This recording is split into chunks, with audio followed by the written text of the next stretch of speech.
Today I wanted to go through what happens when your baby has an allergic reaction to a food. So basically what happens is no baby or child can have an allergic reaction to an egg, for instance, unless their body is already predisposed or sensitized to that food. So meaning your body can be or your child's body can be sensitized by them eating that food for the first time, or that food being in breast milk, or that food being rubbed on the skin or being absorbed through the skin in some way, shape or form. Your child cannot have an allergic reaction the first time the body is exposed to that food. They must have been exposed to it before to create what happens in the body to then create the allergic reaction. So what basically happens is that the child will be exposed to that food in some way. Maybe there's oat milk or oats in a body cream. Maybe you've eaten something and it's gone through your breast milk and it sensitized the child. This doesn't mean that you shouldn't breastfeed, by the way. This is just the way that some children are sensitized. And more commonly, it's that they've actually eaten something the first time and they've become sensitized to that food. So sensitization happens when the body mistakes that food for an enemy substance. And what happens is the body then preps itself for fight mode next time that substance is seen in the body. So things attach to cells and it's all very complicated, but basically our mast cells are then prepped inside the body, and the next time that food is seen, so for instance next time your child has that egg, the body says there it is, there's the enemy, and it releases histamine, and the body goes into an allergic reaction. Sometimes that can be mild, where it's just maybe a few hives around the mouth, or maybe there's a couple of hives elsewhere. Sometimes it can be moderate, where we get some swelling around the eyes and the lips. Maybe they actually have a vomit or some abdominal pain, or maybe it becomes severe, where they actually have anaphylaxis with the noisy breathing, with the pale and floppy if it's a baby, with dizziness and collapse, with a swollen tongue, a wheeze, a persistent cough, any of those symptoms.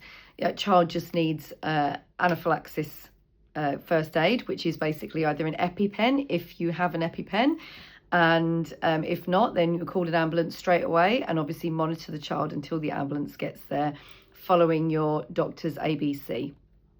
So the thing to say about anaphylaxis is it is only going to respond to adrenaline.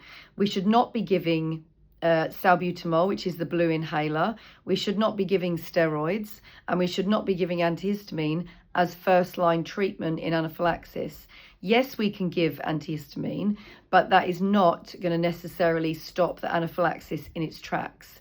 It's only going to, it's a comfort measure, basically. It's a paracetamol for a headache when actually you're very dehydrated and you need to actually just be drinking more. So the antihistamine is fine if you want to try and make your child a bit more comfortable, but actually it's not a fix.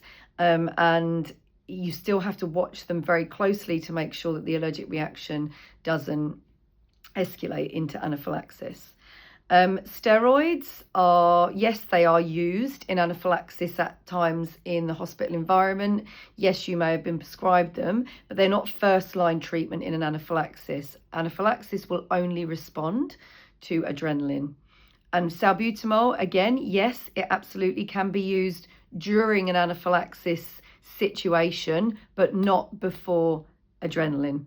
And if that wheeze is still there after 5 minutes, more adrenaline needs to be given, whether you're in the hospital or whether you're at home with an EpiPen, and that's what it says in the action plan. So above all else, you follow your action plan if you have one.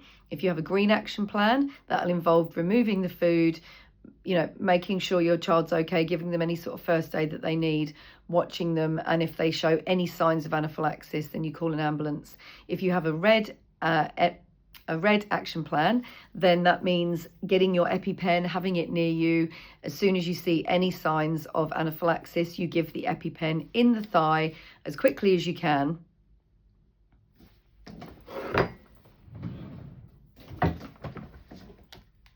Here is an EpiPen. So what you would do if your child had anaphylaxis is, remember, blue to the sky, orange to the thigh, take the cap off, make sure, so let's say this is our thigh, the outside of our thigh. We're going to press here, we're going to push until it clicks, and then we're going to wait 1, 2, 3, and we're going to remove it. So we're going to give the EpiPen, and then we're going to call an ambulance. We're going to give the EpiPen first and then call the ambulance. This is why we give you EpiPens to take away and have in your handbags and school bags, because we need it given very quickly. The quicker you give adrenaline, the quicker the anaphylaxis will be resolved, or at least started to be treated. The longer you let anaphylaxis take hold, the harder it is to treat. Okay, so what happens with anaphylaxis is the blood vessels get all big and leaky, the fluid shifts, it makes our blood pressure drop, we get pale and dizzy, and it basically, you know, that it puts you into anaphylaxis. What happens when we give adrenaline is it shrinks the blood vessels again, making them not leaky anymore, so the fluid shift resolves, and it pushes your blood pressure up, because now we've got a smaller, imagine water going through a lake at a certain speed. Imagine making that lake really big, where the blood vessels get really big. It slows down, that's your blood pressure dropping. We make those blood vessels back smaller again where they should be. The blood pressure is going to go up because it pumps harder through there, and also your heart rate is going to go up when you've had adrenaline as well, or when your child has had adrenaline. So that's what happens in anaphylaxis. And just remember that any child can have anaphylaxis to any food at any time. Only the top 9 allergy foods are the usual suspects, and they are responsible for 90% of food allergy. So that's your egg, your milk, your peanuts, your tree nuts, your wheat, soy, sesame, shellfish, and normal fish. Okay, so I hope this is helpful today. Please leave your comments below if you have seen your child have an allergic reaction. Let us know how you handled it, what you had to do. If your child has an EpiPen, leave us in the comments below, and we would love to hear from you. If you're watching this on the podcast, please subscribe, and if you're watching this on YouTube, then please give us a follow. Thank you.